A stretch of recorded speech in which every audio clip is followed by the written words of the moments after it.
Some people think humiliation is power, until the wrong person stays calm. The soft sound of a wine glass breaking against marble flooring silenced half the restaurant before anyone even looked up. Inside Moretti's on Lexington Avenue, golden chandelier light reflected across polished crystal and $1,000 watches while a violinist played quietly near the bar. The place smelled like garlic butter, expensive cigars, and rain drifting in from the streets of Manhattan. Naomi Carter stood near table 12 with red wine dripping slowly down the sleeve of her gray sweater. Her dark curls rested damp against her shoulders from the storm outside, and her small silver bracelet glimmered beneath the lights as she bent down to pick up the broken pieces of glass herself. Nobody moved to help her. A few people stared. Most looked away. Emily Dawson folded her arms beside the VIP section, her expression cold and sharp, like she had been waiting for this moment all night. "I said this section is reserved," she snapped loudly enough for nearby tables to hear. "You people always pretend you belong somewhere you don't." A few uncomfortable chuckles spread across the room. Naomi slowly lifted her eyes toward the waitress, but her voice stayed soft. "I was told someone was expecting me." Emily laughed under her breath. "Yeah? And I'm supposed to believe that?" The manager, Carl Benson, hurried over, already sweating beneath his collar. He glanced at Naomi's soaked clothes, then toward the wealthy guests watching the scene unfold like entertainment. "Ma'am," he said carefully, "maybe it's best if you leave." Naomi looked exhausted more than angry. There were faint marks beneath her eyes from sleepless nights, and her posture carried the quiet weight of someone who spent more time taking care of other people than herself. Earlier that evening, she had walked 12 blocks through freezing rain after finishing a 14-hour ICU shift at St. Mary's Medical Center. Her feet still hurt inside worn sneakers hidden beneath dark jeans. She had almost gone home instead, but the text message she received that morning stayed in her mind the entire day. "Tonight. Same restaurant. Please come." No name. No explanation. Just a time and address. Naomi had stared at the message for hours before deciding to come. Now she stood alone in front of a room full of strangers treating her like she was invisible. Emily grabbed a fresh white napkin from a nearby table and shoved it toward Naomi's chest. "Clean yourself up before you ruin the atmosphere," she muttered.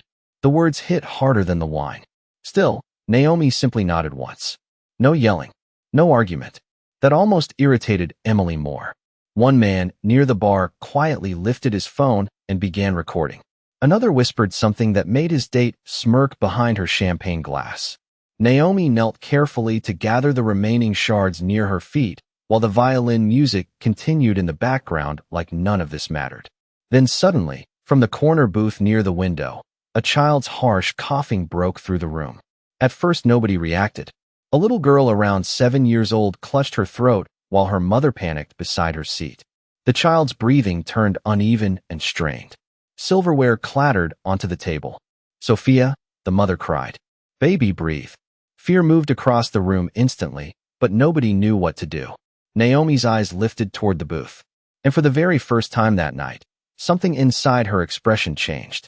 The little girl's tiny hands clawed at the front of her pink sweater while panic spread across the table like fire. Her mother stood so quickly that her wine glass tipped over, spilling across the white tablecloth. "Somebody help her," she cried, but nobody moved. One man halfway through cutting his steak froze with the knife still in his hand. Another guest stepped backward like fear itself might be contagious. The violinist stopped playing mid-note. Naomi did not hesitate. The exhaustion that weighed down her body moments earlier disappeared beneath instinct. She crossed the restaurant floor in seconds and dropped beside the little girl's chair. "Honey, look at me," she said softly, her calm voice somehow cutting through the chaos. The child's breathing came in short, frightening gasps. Naomi gently checked the girl's airway while her mother trembled beside her. "She cannot get air through," Naomi said quickly. "I need space." Emily stared in disbelief as Naomi took control of the room she had just been thrown out of emotionally minutes earlier. "Do not touch her," Emily snapped instinctively. "We are calling 911. "There is not time to wait," Naomi answered without even looking up. Her voice stayed steady, focused, warm. She carefully repositioned the child and spoke calmly through every second. "Come on, sweetheart. Stay with me." The little girl's frightened eyes locked onto Naomi's face while tears streamed down her cheeks. Guests nearby watched silently now. No laughter, no whispers, just tension thick enough to feel in the air conditioning. Naomi continued helping the child breathe, patient and controlled despite wine stains soaking her sweater and broken glass still near the table behind her. Then finally the child coughed hard once. Then again, a sharp inhale filled her lungs. The entire room released one giant breath together. The mother collapsed into tears immediately, wrapping her daughter tightly in her arms. "Oh my God," she whispered over and over. "Thank you. Thank you." Naomi sat back slowly on her heels, breathing harder now herself. Her hands trembled slightly from fatigue. She had done this before too many times inside hospital rooms filled with fear and fluorescent light. But tonight felt different. Tonight, nobody saw her as a nurse. They only saw a black woman they had judged before she ever spoke. And somehow, even after saving a child right in front of them, some people still looked uncomfortable admitting she belonged there. Emily folded her arms again, though uncertainty flickered behind her eyes now. "Well," she muttered loudly, "good for her." But she still caused a scene. Naomi looked up at her quietly, almost confused by the cruelty.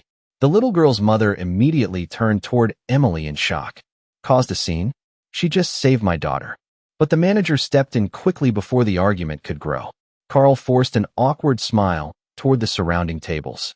"Everything is under control, folks. Dessert and drinks are on the house tonight." The crowd slowly returned to their conversations, though the atmosphere had changed. People kept glancing toward Naomi now, some with guilt, others with curiosity. One older man lowered his phone after recording nearly the entire incident. Emily walked closer to Naomi and lowered her voice. "You still need to leave," she said coldly. "VIP guests are arriving soon." Naomi blinked slowly, stunned less by the words than by the emptiness behind them. She pushed herself carefully to her feet after hours spent standing inside hospital corridors, already aching through her knees and lower back. The little girl suddenly reached for Naomi's hand before she could walk away. "Are you a superhero?"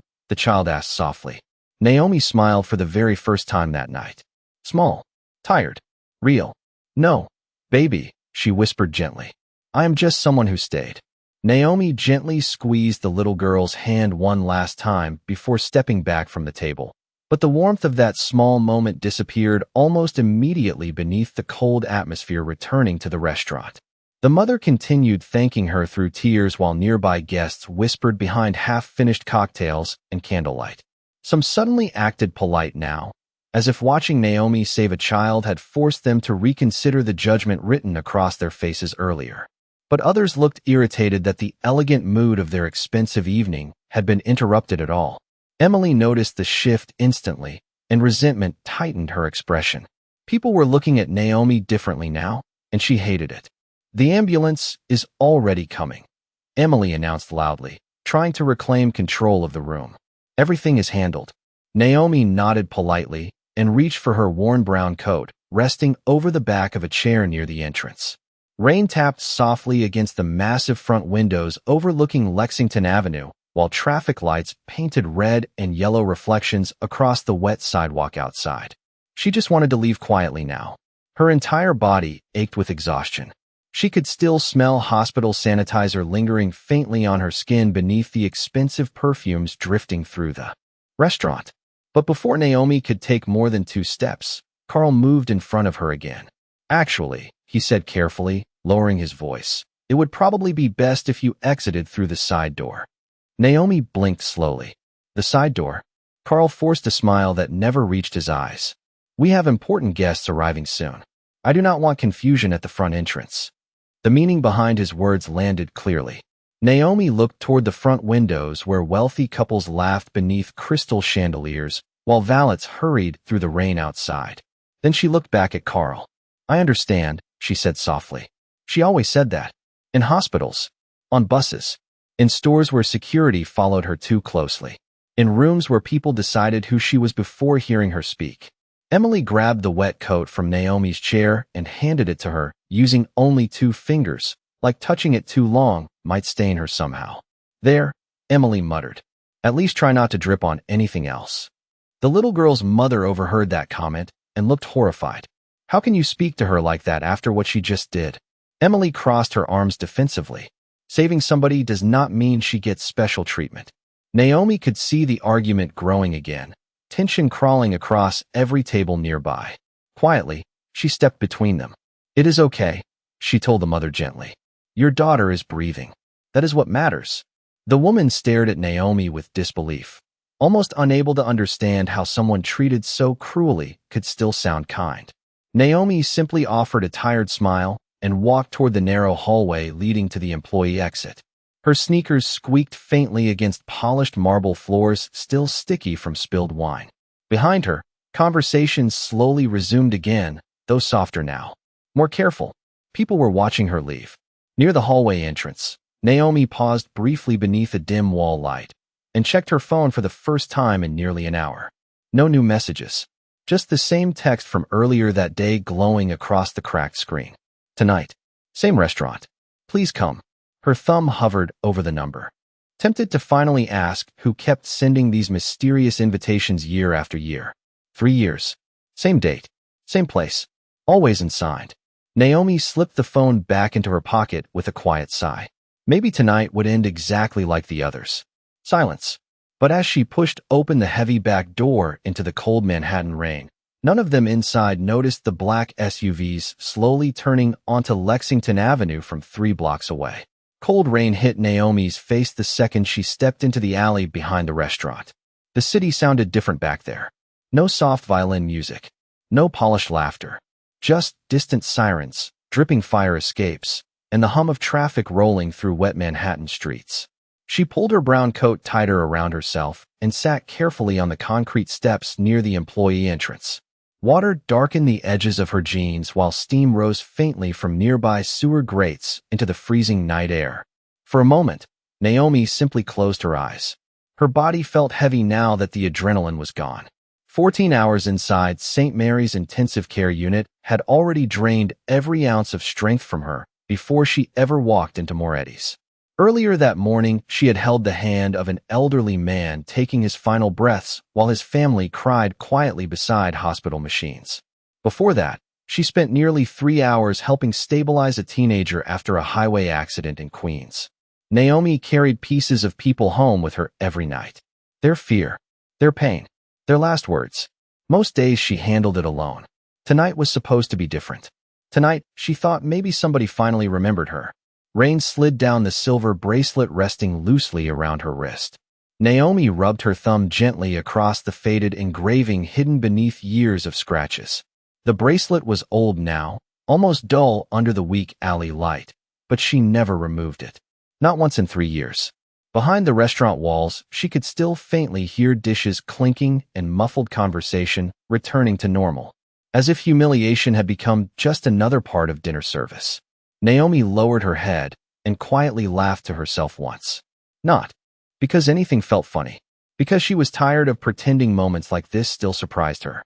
A sudden burst of laughter came from the kitchen door as 2 cooks stepped outside for a smoke break. They stopped talking immediately when they noticed Naomi sitting there soaked from the rain.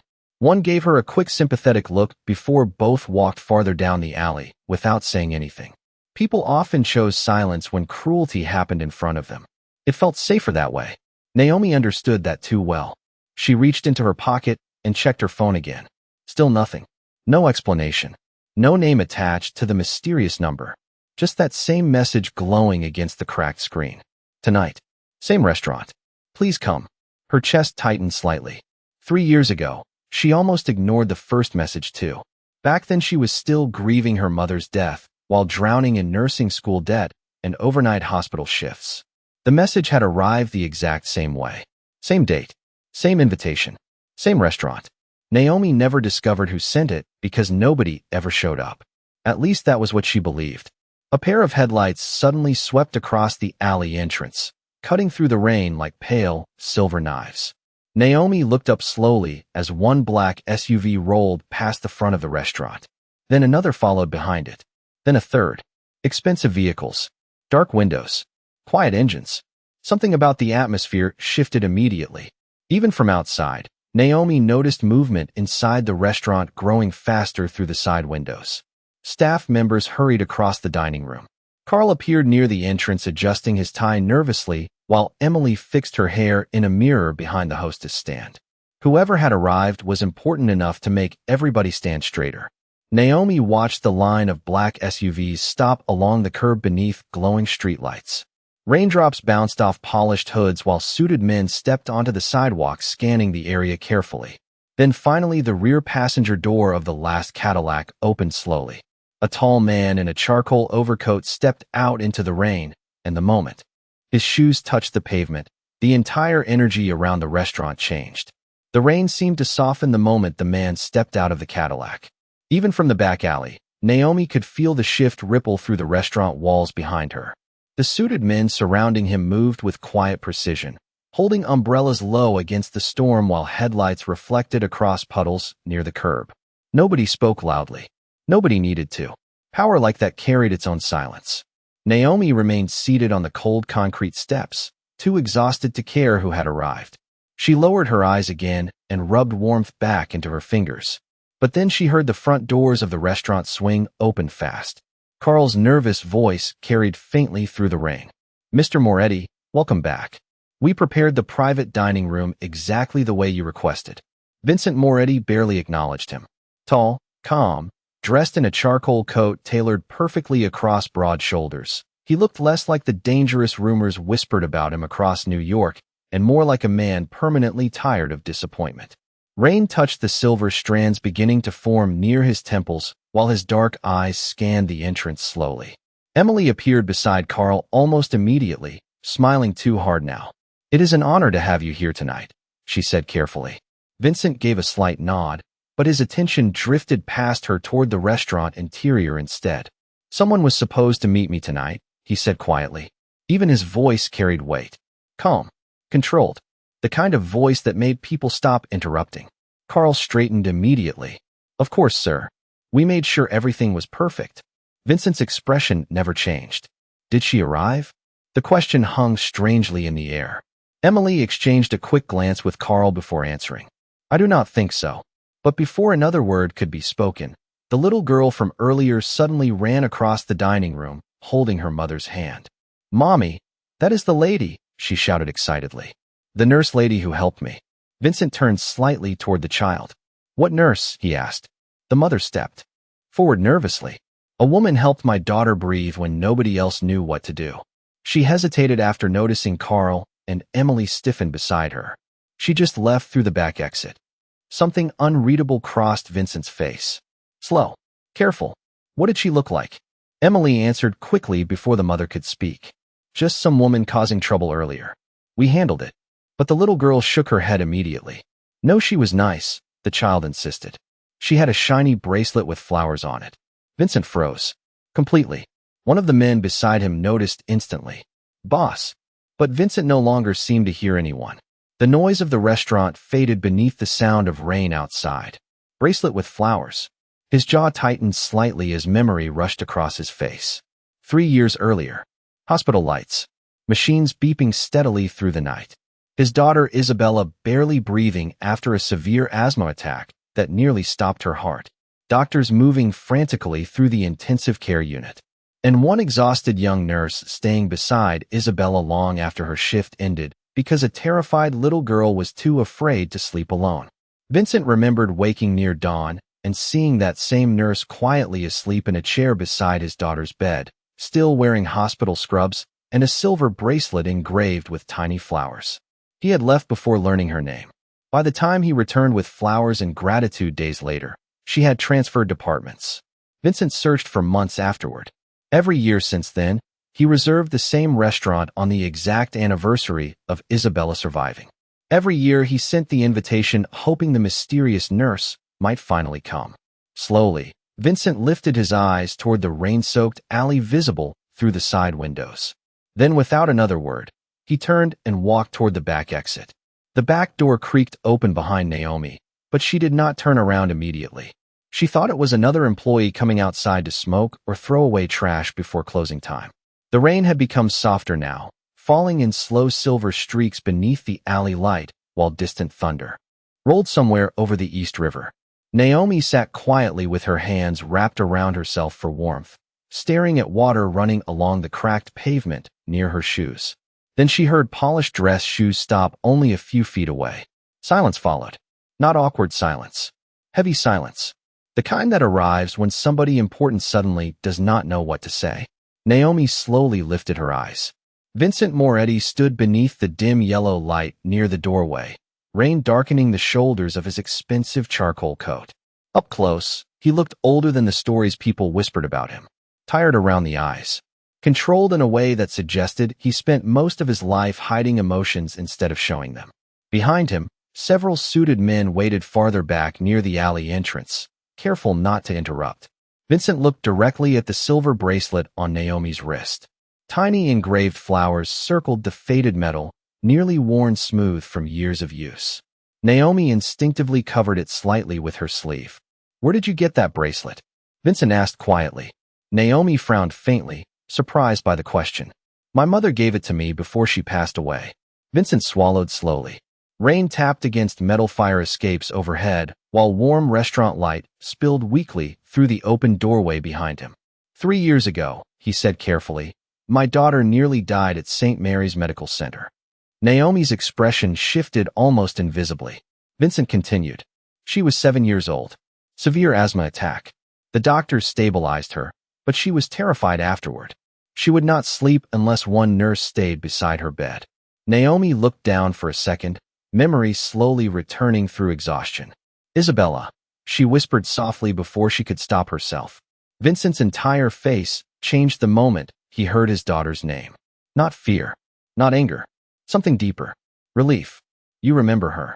Naomi nodded once. She liked dinosaur stickers and hated apple juice. For the first time all night, a faint smile touched Vincent's face. Small and fragile. "She still hates apple juice." Naomi let out the quietest laugh, almost hidden.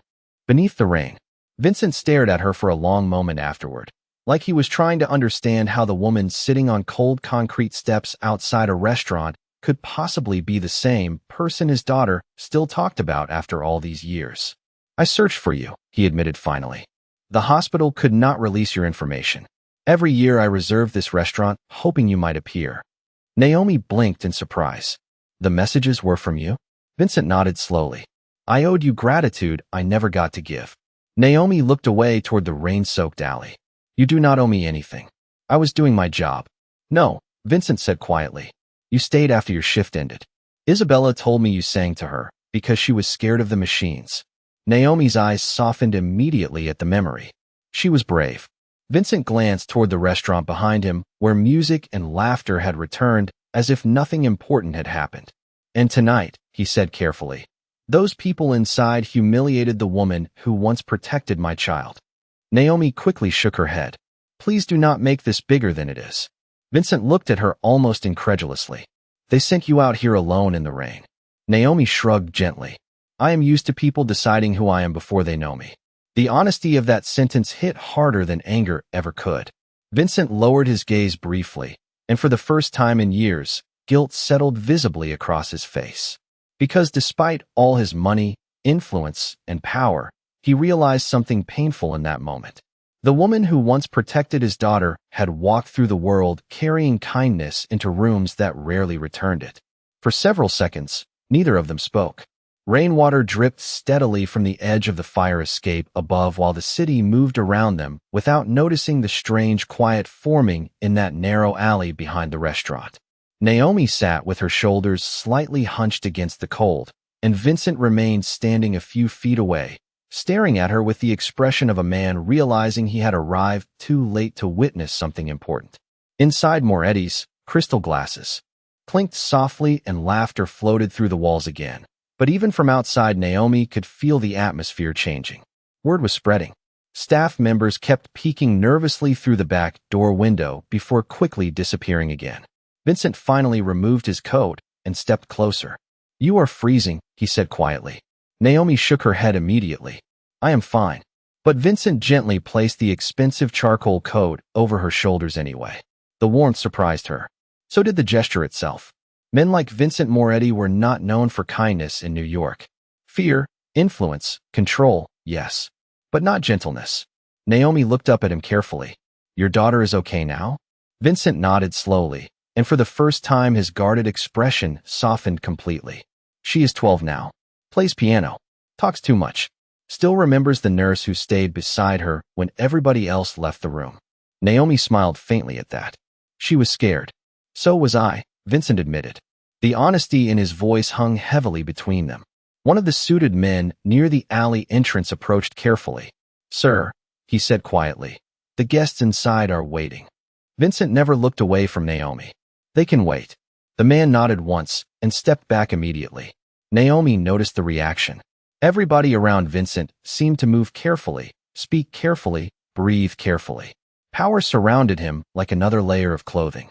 Yet somehow he stood in the rain speaking to her like none of that mattered. Behind them, the back door suddenly opened again. Carl stepped outside first, forcing a nervous smile the moment he saw Vincent's coat around Naomi's shoulders.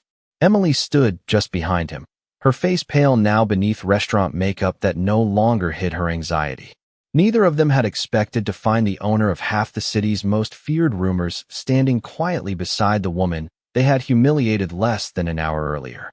Mr. Moretti, Carl began quickly. We had no idea she was connected to you. Vincent slowly turned toward them. Calmly.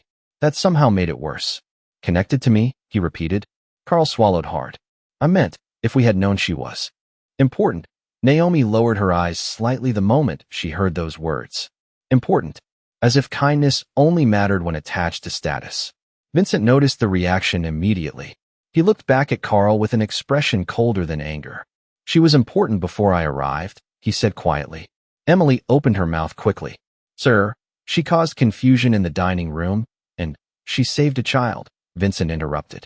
Emily fell silent. Rain continued falling softly around them, while distant headlights reflected off the wet alley pavement. Naomi stood slowly from the concrete steps, still wrapped in Vincent's coat. Please, she said gently. I do not want anyone losing their job because of me. Carl looked stunned by the mercy in her voice after everything that happened. Emily looked even more uncomfortable now, because Naomi's kindness exposed something ugly she could no longer defend inside herself. Vincent studied Naomi carefully. After the way they treated you, he said quietly, you still protect them. Naomi gave a tired shrug.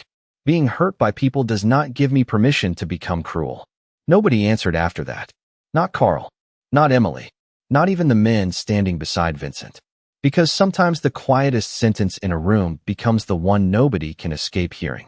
And standing there in the rain beside the woman they had judged so quickly, all of them suddenly understood the difference between power that controls people and strength that heals them.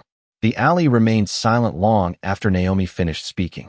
Rainwater rolled slowly off the edge of Vincent's coat, resting around her shoulders, while the soft glow from the restaurant windows reflected across the wet pavement beside them.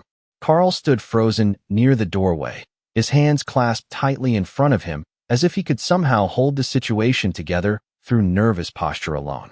Emily looked even smaller now than she had earlier inside the restaurant. The confidence she wore so easily before had disappeared beneath something far more uncomfortable. Shame. Naomi noticed it immediately. She had seen that expression before in hospital rooms after families said things they wished they could take back. People often believed cruelty disappeared once regret arrived. But regret did not erase moments. It only proved somebody finally understood them. Emily lowered her eyes toward the ground. I did not know who you were, she said quietly. Naomi's expression barely changed. That is the problem. Nobody moved after she said it. The rain carried her words into the silence between all of them. Vincent glanced briefly toward Emily. Would you have treated her differently if you knew she once saved my daughter? Emily opened her mouth, but no answer came. Because the truth sat too visibly on her face already. Naomi slowly stepped forward before the silence could grow heavier. People should not have to prove they matter before receiving kindness, she said softly. Carl immediately nodded too fast. You are absolutely right, Miss Carter. Tonight was a misunderstanding and, no, Naomi interrupted gently. It was not a misunderstanding. Carl stopped talking. Naomi looked back toward the glowing restaurant windows where wealthy guests still sat beneath chandeliers, eating expensive meals while pretending not to watch the scene unfolding outside. You saw a tired black woman wearing wet clothes, she continued quietly. And you decided I did not belong before I even spoke. Nobody argued with her because nobody could. Even Emily's eyes filled slightly as the truth settled deeper into the alley around them. Vincent watched Naomi carefully, almost amazed by how calmly she carried pain without turning it into bitterness. Most people with less reason would have demanded revenge by now.